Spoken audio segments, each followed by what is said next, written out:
Hi guys, आज हम आप सबके लिए लाए हैं श्रेणी क्रम संयोजन। ये जो इंटर में है, ठीक, ये इंटर में है श्रेणी क्रम संयोजन। चलिए हम इसको देखते हैं।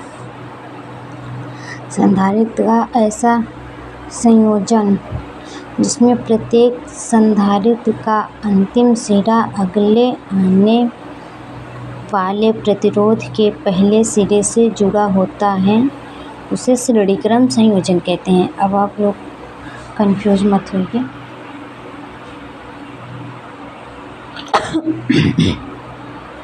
संधारित्र का ऐसा संयोजन जिसमें प्रत्येक संधारित्र का अंतिम सिरा अगले आने वाले प्रतिरोध के पहले सिरे से जुड़ा होता है। इसका मतलब ये आप लोग देखिए, ये है इसका अंतिम सिरा, इसका अंतिम सिरा और इसका अंतिम सिरा आने वाले पहले प्रतिरोध से जुड़ा होता है। आप लोग देख सकते हैं, यहाँ हमने लिखा है संधारित्र का अंतिम सिरा, ये हो गया अंतिम सिरा, और अगले आने वाले ये जो ऐसे आ रहे हैं, ये आने वाले हैं ना, तो आने वाले प्रतिरोध पहले सिरे से जुड़ा होता है। ये अंतिम सिरा, ये पहले सिरा, तो हमने वही लिखा, संधारित्र का ऐसा संयोजन जिसमें प्रत्येक संधारित्र का अंतिम सिरा अगले आने वाले प्रतिरोध के पहले सिरे से जुड़ा होता है, तो उसे श्रेणी क्रम संयोजन कहते हैं।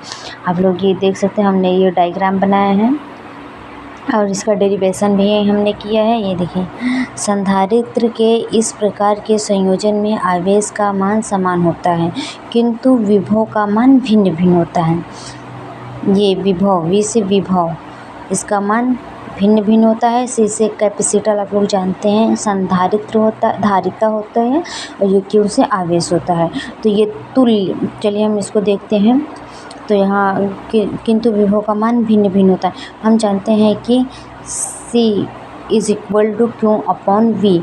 अगर आप लोगों ने धारिता पढ़ा होगा तो नहीं, हमने एक वीडियो डाली है धारिता की, अगर आप मेरे चैनल में देखेंगे तो मिल जाएगी।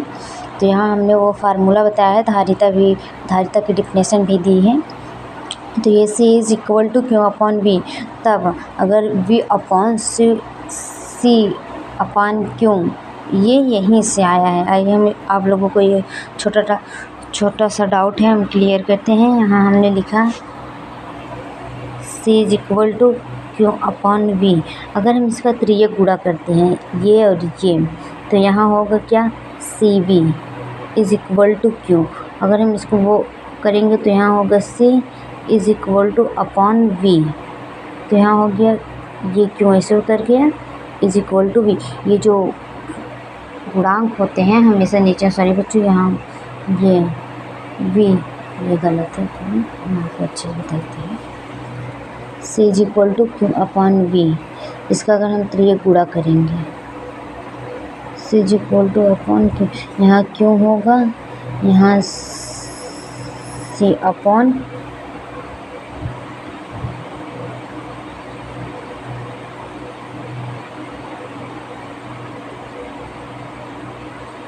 C अपॉन, सॉरी, यहाँ C टू वी होगा। जब हम इसका वो करेंगे तो यहाँ C is equal Q is equal to upon, ये जो इसका गुणांक है ये नीचे आ जाएगा, तो क्या होगा, V होगा। यहीं से हमने इसको प्राप्त किया है। आप इसको अपने बुक में वहीं बगल थोड़ा सा नोट कर सकते हैं, आपका डाउट क्लियर रहेगा। यहाँ देखिए, मैंने भी ये लिखा है, V equal to Q upon C। आइए हम यहाँ इसको देखते हैं। पहले संधारित्र के लिए उत्पन्न विभव V1 is equal to Q upon C1, ठीक।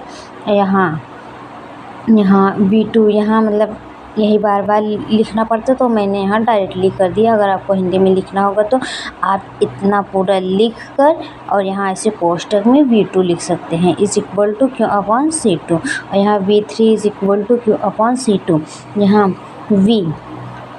V तुल्य is equal to V1 plus V2 plus V3। यहाँ तुल्य का मतलब है कुल, तुल्य का मतलब कुल है, ठीक। आप लोग कंफ्यूज ना होइएगा। यहाँ तुल्य, इसका भी हमने निकाला ना, V is equal to Q upon C, तो हमने यहाँ इसका मान क्यू अपॉन C रखा है, इज इक्वल टू V1 का मान ये है Q upon C1 plus V2 का मान Q upon C2 and plus क्यों V3 का मान क्यों अपॉन 3 है। तो आइए हम इसको देखते हैं।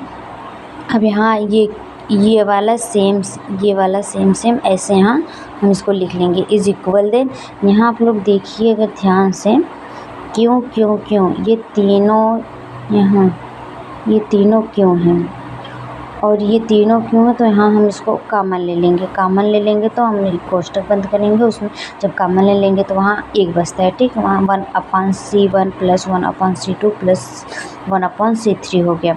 इज क्यों कट गया, और जब कट गया तो हमारे पास क्या बचा, 1/C is equal to 1/C1 plus 1/C2 plus 1/C3। I hope आप लोगों को ये वीडियो पसंद आई हो। लाइक एंड सब्सक्राइब ज़रूर करें। अगर आप लोगों को कोई भी डाउट हो तो कमेंट में बताएं, मैं अवश्य आप लोगों का डाउट क्लियर करूँगी। हाँ, और मैंने ये चित्र आप लोगों को नहीं बताया, ये इसको कुंजी कहते हैं। ये धारिता प्रवाहित हो रही, ये प्लस माइनस ओके। ये C1 C2 C3 ये धारा यहाँ से प्रवाहित हो रही है, ऐसे यहाँ पर आएगी, फिर यहाँ से एक समान हो जाएगी धारा। बस और कुछ खास नहीं है, बट है इस पे न्यूमेरिकल्स आते हैं इंटर में। Okay, thanks.